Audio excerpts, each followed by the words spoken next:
We know so little, brothers and sisters, about the reasons for the division of duties as between womanhood and manhood, as well as between motherhood and priesthood. These were divinely determined in another time and in another place. We are accustomed to focusing on the men of God because theirs is the priesthood and leadership line.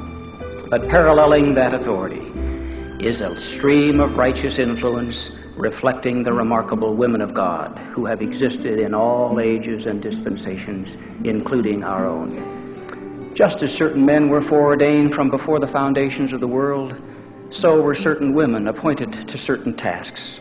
Divine design, not chance, brought Mary forward to be the mother of Jesus. The boy prophet Joseph Smith was blessed not only with a great father, but a superb mother, Lucy Mack, who influenced a whole dispensation. When we would measure loving loyalty in a human relationship, do we not speak of Ruth and Naomi even more than David and Jonathan? And no wonder God, with his perfect regard for women, is so insistent upon our obligations to widows. A widow with her mite taught us how to tithe. An impoverished and starving widow with her hungry son taught us how to share, as she gave her meal and oil to Elijah. The divine maternal instincts of an Egyptian woman retrieved Moses from the bulrushes, thereby shaping history and demonstrating how a baby is a blessing, not a burden. What greater conversation of anticipation has there been than that of Elizabeth and Mary, when also the babe in Elizabeth leaped in recognition of Mary? Does it not tell us much about the intrinsic intelligence of women to read of the crucifixion scene at Calvary, and many women were there beholding afar off? Their presence was a prayer, their lingering was like a litany. And who came first to the empty tomb of the risen Christ? Two women. Who was the first mortal to see the resurrected Savior?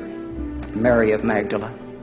Special spiritual sensitivity keeps the women of God hoping long after many others have ceased.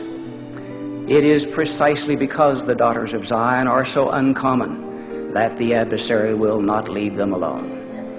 We salute you, sisters, for the joy that is yours as you rejoice in a baby's first smile, and as you listen with eager ear to a child's first day at school, which bespeaks a special selflessness. You rock a sobbing child without wondering if today's world is passing you by, because you know you hold tomorrow tightly in your arms. God trusts women so much that he lets them bear and care for his spirit children. I stand in admiration of women today who resist the fashion of abortion by refusing to make the sacred womb a tomb. When the real history of mankind is fully disclosed, will it feature the echoes of gunfire or the shaping sound of lullabies?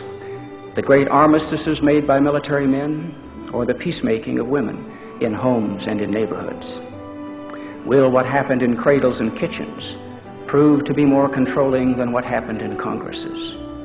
When the surf of the centuries has made the great pyramids so much sand, the everlasting family will still be standing because it is a celestial institution formed outside telestial time.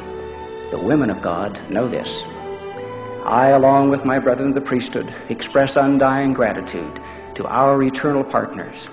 We know that we can go no place that matters without you, nor would we have it otherwise. When we kneel to pray, we kneel together. When we kneel at the altar of the Holy Temple, we kneel together. When we approach the final gate where Jesus himself is the gatekeeper, we will, if faithful, pass through that gate together.